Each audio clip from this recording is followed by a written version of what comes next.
Alors, le coordonnateur aux communications à Plongeon Québec, Samuel Larochelle, est avec nous. Bon après-midi, Samuel. Bonjour. Ça va? Ça va, on a plein de bonnes nouvelles pour vous. Bon, on commence. On rappelle celle d'hier. Oui, donc Ruben Ross et Alexandre Despatie au 3 mètres synchro devaient, à la Coupe du monde de Londres, qualifier une place pour que le Canada ait le droit d'envoyer une équipe aux Jeux olympiques. Ils ont réussi ça. En fait, ils devaient terminer dans le top 8, étant donné qu'il y avait de fortes chances que les 3 pays qui étaient arrivés sur le podium à Shanghai retrouvent le top 8 à la Coupe du monde. Tout ça pour dire qu'ils ont terminé en 5e position et qu'ils ont qualifié une place pour le Canada.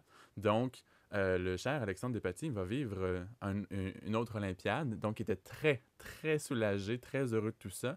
Mais les bonnes nouvelles ont continué aujourd'hui. Mais avant, Oui. Revenons à il y a quoi? 2 semaines, Rostock? Oui, à Rostock, au Grand Prix d'Allemagne. Bon. Où là, ça avait été, on va le dire, là, coup-ci, coup-ça pour Alexandre. Oui. 2 semaines plus tard, je lisais les commentaires de la plume de notre savant collègue Drouin de la presse ce matin. Il a recueilli les commentaires d'Alexandre. Vous avez probablement pu communiquer avec Alexandre. En 2 semaines, il a presque renouvelé ce niveau de forme, retrouvé ce niveau de forme qui nous permet d'espérer peut-être même une place sur le podium pour notre équipe de synchro. Ben, en fait, voilà, l'équipe de synchro, hier, en préliminaire, ont terminé en 2e position, mais je suis convaincu que Ruben et Alexandre peuvent faire mieux. En fait, depuis à Rostock, en Allemagne, c'était bien de préciser pour Alexandre, parce que cette performance-là était pas géniale, mais pour lui qui est habitué aux grands résultats, c'était encore plus dérangeant, plus décevant. Il l'a pris avec beaucoup de difficultés. Mais pendant la semaine, on recevait en fait des courriels ou des textos de l'équipe qui est là-bas, puis on nous disait que Alexandre et Ruben, tous les deux, s'entraînaient, puis que les résultats s'amélioraient de jour en jour. Donc, on espérait de belles choses pour l'épreuve d'hier, et ça s'est concrétisé. 2e place au préliminaire, 5e en finale, la place olympique. Donc, ça ne fait que s'améliorer. Avant de passer aux résultats d'aujourd'hui, pour que les gens s'y retrouvent, j'ai insisté là-dessus en ouverture d'émission tantôt. Quand on dit on a assuré que le Canada soit représenté à l'épreuve de plongeon synchro au tremplin de 3 mètres aux prochains Jeux olympiques, c'est ça qui s'est passé hier. Mm-hmm. Le choix des plongeurs se fera plus tard. Oui, surtout du point de vue des épreuves individuelles.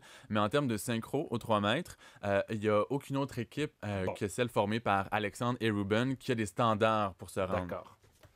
Aujourd'hui, donc. Oui, donc aujourd'hui, en arrivant au bureau, on avait de bonnes nouvelles. Du côté des préliminaires, Roselyne Filion termine 5e. Ensuite, on apprend que malheureusement, Megan Benfeito a terminé à 2 points de la 12e place qui lui aurait permis un accès à la finale. Donc, a été éliminée, 13e position. Mais en fin de journée, tout juste avant de venir vous parler, Roselyne a terminé sa finale en 4e position, ce qui est la meilleure performance individuelle à vie de Roselyne en termes de Coupe du monde, Championnat du monde et Jeux olympiques, les grands jeux. Donc, c'est vraiment une belle performance pour elle. Extraordinaire performance, j'applaudis. Là, regardez, là, vous êtes témoin des pieds et des mains en même temps. Bon. Donc, Roselyne doit être tout sourire, comme à l'habitude. Ah ben oui, elle est tellement bougonne. Mais je pense qu'il y a une belle humeur dans cette équipe-là oui. Présentement. Tout le monde est encouragé des résultats des uns et des autres.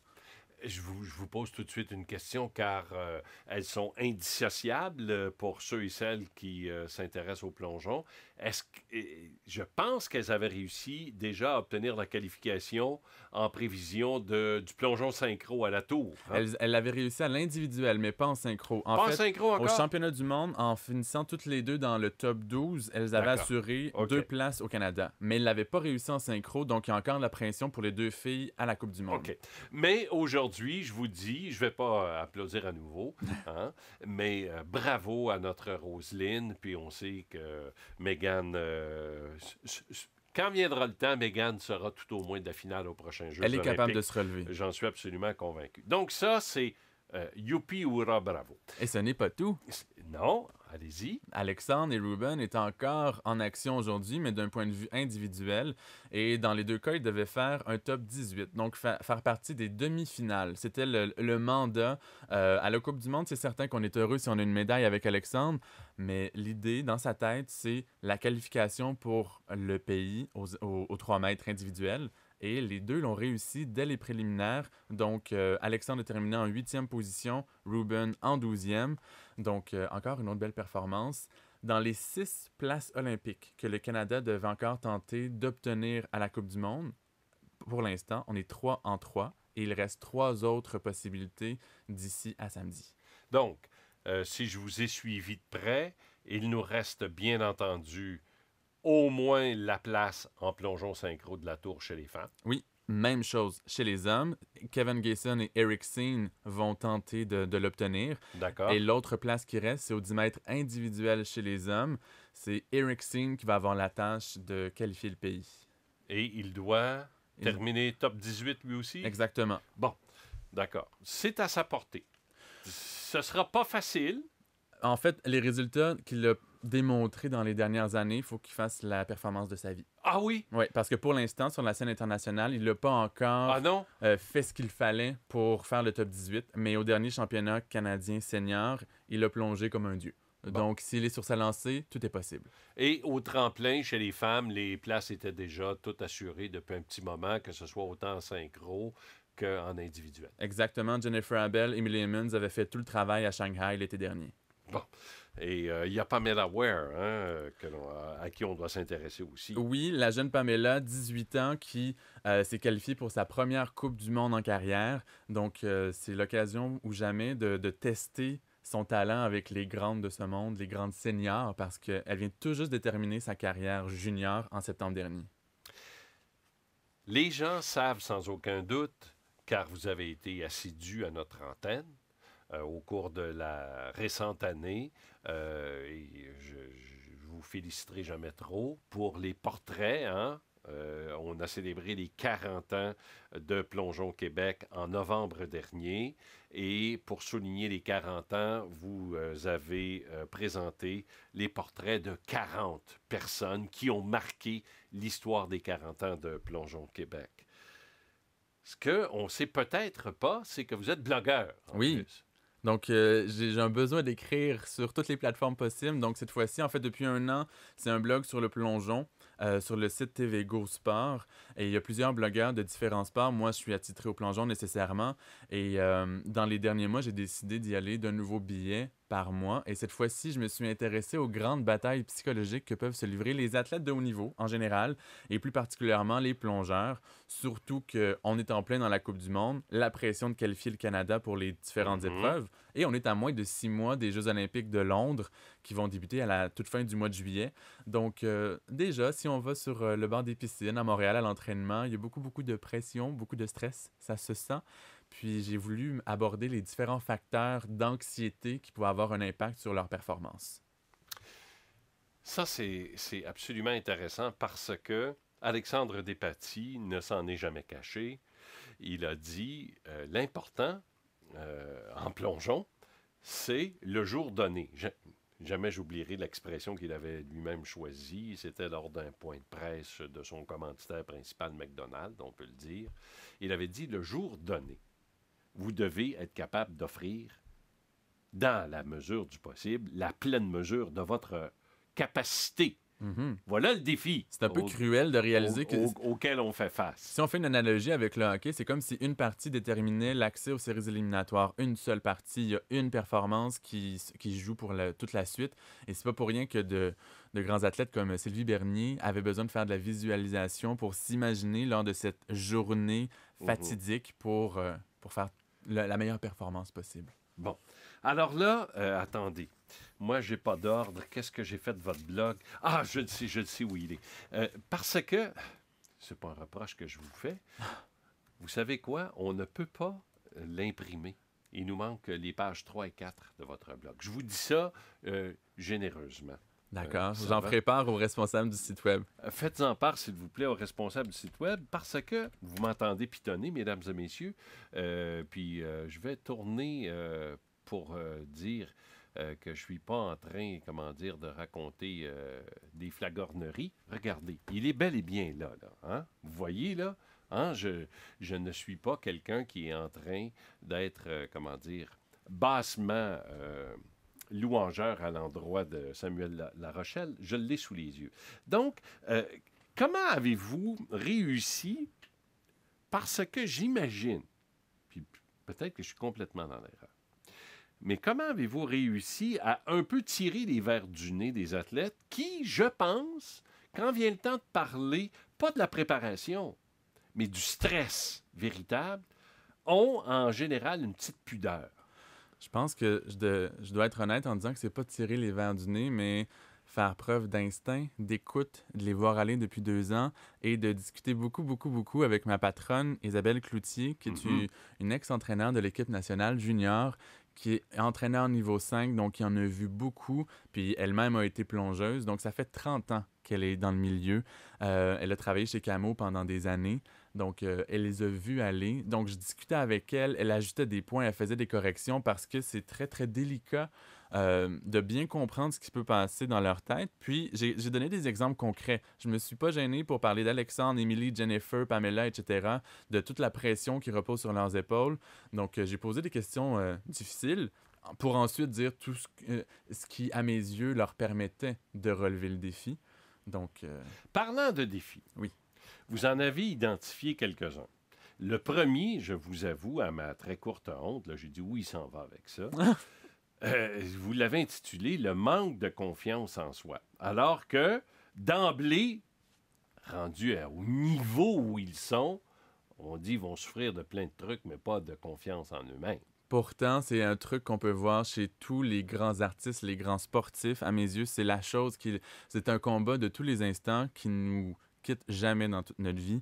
Donc, c'est certain que on peut observer certains sportifs, ça dépend des sports, mais qui peuvent nous donner l'impression d'avoir beaucoup de confiance en eux, ce qui, à mes yeux, est de la frime. C'est une tactique pour impressionner l'adversaire. Parce que, selon moi, en général, en eux, il y a beaucoup, beaucoup de manque de confiance.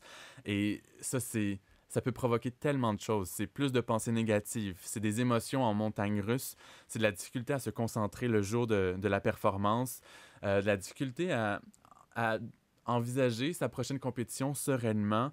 Et quand on manque de confiance, on prend moins de risques. Des fois, c'est le risque qui permet d'avoir le point 5 ou le 5 points de plus pour avoir la médaille ou quelque chose qui nous satisfait. Donc, la manque de confiance est vraiment, vraiment très présent. Bon. Il faut faire aussi attention, les gens peuvent avoir l'air confiants, mais être très vulnérables à l'intérieur. Donc, c'est 2 poids, 2 mesures, à mes yeux. Deuxième, la peur de perdre et le syndrome de l'imposteur. Ça m'a toujours interpellé parce que Pat Burns, entraîneur de sport d'équipe, pour lui, il y avait tellement une immense différence entre le désir de gagner et la peur de perdre. Pour lui, c'était distinct. Il préférait, lui, des athlètes qui ont peur de perdre à ceux qui ont le désir de gagner. Peut-être parce que les gens qui ont peur de perdre se remettent un peu plus en question et sont un peu plus... Ça dépend, parce que je pense que c'est du cas par cas. J'allais vous dire plus conscient de la réalité, alors que quand on a peur de perdre, quelquefois, c'est un manque de lucidité en ses moyens. Et là, on n'a plus l'impression d'avoir ce qu'il faut pour gagner. Donc, ça peut nous handicaper de tellement, tellement de façons. Par exemple... c'est une énergie négative, c'est être pessimiste, c'est être convaincu qu'on n'a pas ce qu'il faut, que les autres sont meilleurs que nous, qu'on n'a pas notre place sur l'équipe nationale à cette compétition-là. Par exemple, lorsqu'on on accède à un niveau supérieur, d'être convaincu qu'on n'arrivera jamais à reproduire les performances à l'époque où on était junior, par exemple. Donc, ça peut créer beaucoup, beaucoup de problèmes. Puis, il y a 2 possibilités dans cette grande catégorie-là. Il y a ceux qui vont en faire trop et ceux qui en feront pas assez. Ceux qui font ce qu'on appelle l'overdoing vont être convaincus de ne pas avoir leur place et parce qu'ils sont convaincus de ne pas être assez bons, ils vont s'entraîner plus, ils vont travailler comme des acharnés et ça pourrait fonctionner. Ils peuvent avoir les résultats malgré tout. Et il y a ceux qui vont en faire moins, qui vont se mettre dans des situations... Ils vont s'auto-handicaper, se mettre dans des situations difficiles en se disant, s'il y a un échec, je vais me dire que j'aurais pu réussir si j'avais pas été dans cette situation particulière-là. Donc, ça peut sembler étrange, mais il y a des athlètes qui peuvent tomber malades ou qui peuvent se blesser parce qu'à force de ne pas croire en eux, d'être convaincus qu'ils vont perdre puis qu'ils n'ont pas ce qu'il faut, leur tête va avoir un impact énorme sur leur corps et sur la façon dont ils vont s'en servir. Et qu'est-ce que le syndrome de l'imposteur? C'est d'être convaincu de ne pas mériter sa place, qu'on n'est pas rendu au niveau où les autres nous disent qu'on est rendu, par exemple. Autre défi à relever que celui du regard des autres. Ce fameux regard des autres qui est présent chez les personnes de n'importe quelle sphère de la société, mais dans un monde comme le sport de haut niveau où tous les yeux sont braqués sur nous, ça peut avoir un impact encore plus grand. Donc, le désir de satisfaire son entraîneur, l'inquiétude de ce que tous les autres plongeurs vont penser ou qu'est-ce que va dire papa, maman, les amis qui ont investi des heures ou des montants d'argent incroyables pour nous supporter ou que vont penser nos commanditaires, nos fédérations provinciales et nationales si on a une ou deux contre-performances. Ça revient à dire que il y en a qui ont l'impression qu'ils doivent gagner ou être au top niveau en tout temps pour valoir quelque chose ou pour avoir l'impression d'exister. Ça, c'est des grands mots, ce que je dis, mais c'est quand même une réalité. Certains se poussent constamment au maximum pour être au-dessus de la pyramide, puis ils vont avoir l'impression que l'amour de leurs proches est équivalent à leur performance, au lieu de réaliser que l'amour de leurs proches est inconditionnel et non pas proportionnel à leur victoire. En terminant, vous devez être intimement convaincu Oui. d'avoir tout ce qu'il faut. Oui, mais en fait, il faut être convaincu que l'entraînement qu'on a fait est nécessaire, que ce que les entraîneurs voient en nous, c'est réel, et avoir une certaine lucidité par rapport à ses résultats passés, puis aussi utiliser plusieurs outils. Quand Alexandre Despatie réalise qu'il y a 4 ans, il s'est cassé le pied quelques mois avant les Olympiques, mais qu'il a quand même gagné une médaille d'argent, qu'il est triple champion du monde, double médaillé d'argent olympique, une Emily Emmons qu'on attend pour ses 4e Jeux. On attend d'elle qu'elle gagne une 4e médaille en 4 Jeux consécutifs, mais elle se concentre sur ses performances, sur ce qu'elle doit faire, et non pas sur les records, et non pas sur ce que les autres vont dire d'elle. Et ça, c'est l'attitude idéale. Une Jennifer Abel qui commence à prendre de plus en plus de confiance et de maturité, qui est capable de mettre de côté la déception de la 8e place aux nationaux en décembre, qui fait en sorte qu'elle ne peut pas faire la Coupe du monde individuelle. Mais il y a 2 semaines, en Allemagne, elle a gagné une médaille d'or, une médaille d'argent. Donc, elle tourne la page, elle regarde de l'avant. Donc, c'est des outils de confiance en soi, puis d'être conscient de tout ce qu'on a déjà fait et ce qu'on peut reproduire. Les gens qui sont intéressés à l'intégrale du contenu du blog, c'est simple comme tout. Vous allez à blog.tvgo.ca. Blog.tvgo.ca. C'est le blog de Samuel Larochelle que l'on remercie bien bas. Merci beaucoup. Merci à vous.